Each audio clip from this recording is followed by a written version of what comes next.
Alright guys, it's time for more talking hands. Woohoo! I want to do my first review of this type. It's of a suppressor. This particular one is the Huntertown Arms produced Guardian 22 Micro. Sadly, with the anodizing on the aluminum frame here, the camera won't focus to show you the small writing, so I'll read it to you. Huntertown Arms Guardian 22 Micro has a serial number, 22 caliber, long rifle only, Fort Wayne, Indiana, US of A. Right there in the open statement, hit on one of the big things to remember with this suppressor. It is only rated for 22 long rifle. Do not shoot 22 Magnum out of it. Do not shoot 5.7 out of it. But if you're looking for rimfire suppressor, bang for the buck, this is it, people. This is by far one of my favorite units we've ever had at the store. Overall length on it, coming from their website, 4.5 inches, and with a diameter of just over an inch and a couple hundredths, well, 800ths basically. So fairly small unit. The big banging thing I'll highlight on this, they can be had for anywhere between $200 $225. Of course, with the NFA process, you have a $200 tax stamp. That's a one-time fee. That's not yearly. That's not weekly. That's whatever. It's one time and done. So for about $400 $410 out the door, you can have a banging little 22 suppressor, which is, in my opinion, the most fun because it's the cheapest ammo to shoot. And if you want to shoot in the backyard, if it's safe, this is one way to keep the neighbors from harassing you. But also, if you want to shoot in the backyard, this particular suppressor is not full auto rated, so do not buy it for your machine gun. But weighs in at a whopping 3 ounces, so lightweight to carry, throw it in a bag, whatever, no big deal there. Is made out of aluminum, as I mentioned earlier, and it's hard coated with a matte black anodizing finish. It means it's very, very durable, very tough, very corrosion resistant. Everything you want to look for in something that takes 8 months to receive. Thread standard 1/2 by 28 thread pitch, so that's anything from your AR-15s to most pistols will require adapters, but easily done for $30. The closest estimation I could find to noise reduction rating is somewhere in the 30 decibel reduction rate, or 30 decibels reduced, and that's either running it wet or dry. The reason you'd run it wet, which would be like a lubricant or whatever. I mean, some people use shaving cream, some people pee in them, whatever, but it would usually quieten it down a couple more decimal levels. So you can run it wet or dry, which is a perk in a suppressor. And one of my favorite things from Huntertown Arms is their warranty. Reading directly from their website, they state that they have a anything but stupid warranty. They will fix anything but stupid.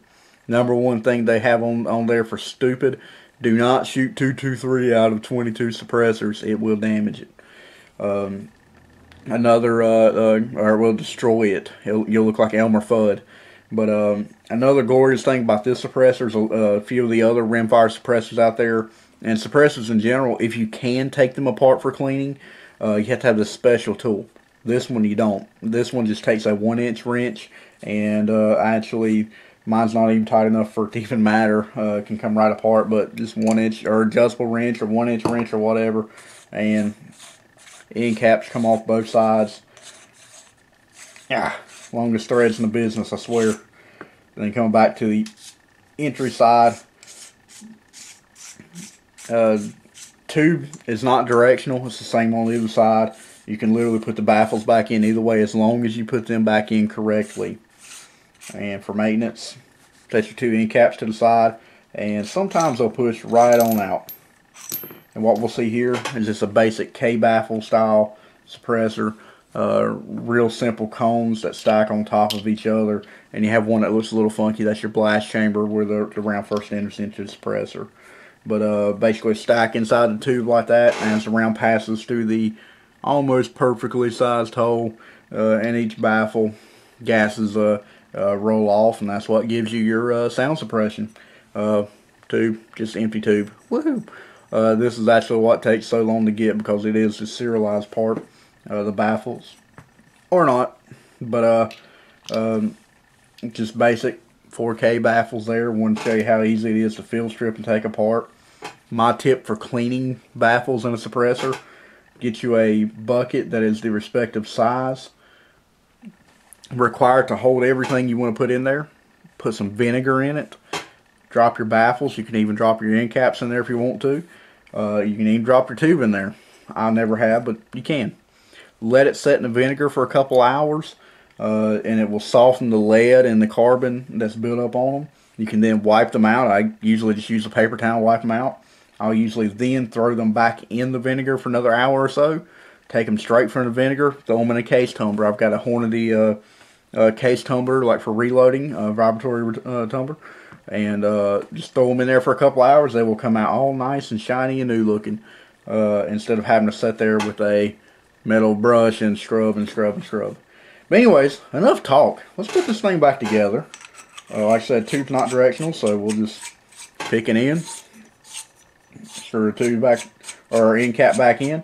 And first time you ever take your suppressor apart, take very careful care in understanding and realizing which method and which way they're stacked in there and which way they come out. You always want to put them back in. With this particular design, it don't have to be the exact same order for the baffles, but you always want to end up with the blast chamber in the right, the baffles pointing in the right direction and the blast chamber in the right spot, or you will end up having problems. So we will screw this end cap on. Now comes the fun part. We're outside on a beautiful afternoon. Let's shoot this suppressor we've been talking about. What I've done is I've loaded up 2 rounds of a Remington Yellow Jacket, a hyper velocity 22. Gonna shoot through a suppressor. I got 2 rounds of that. Going down in quietness, I got 2 rounds of the CCI Subsonic 22 long rifle. Going down in quietness from that, I've got 2 rounds of the Quiet 22. Then even quieter, I've got 2 rounds of the CB long. So, enough talk, let's shoot it. Why do I keep having to say that to myself? Like I said, full velocity, hyper velocity, Yellow Jackets. I'm sorry, there's a car coming. I'm trying to let it get by. Bear with me, guys. I know this is terrible and not what you want to watch. Alright, we don't want any sound interfering. Here comes 2 rounds of supersonic ammo.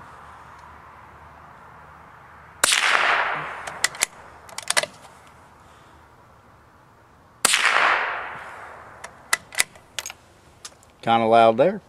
Here comes 2 rounds of subsonic hollow point.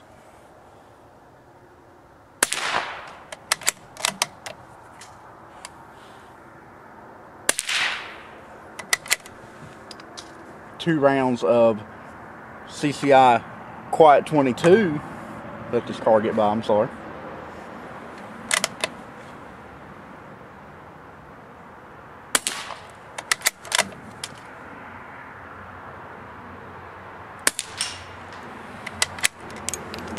Two rounds of CB long.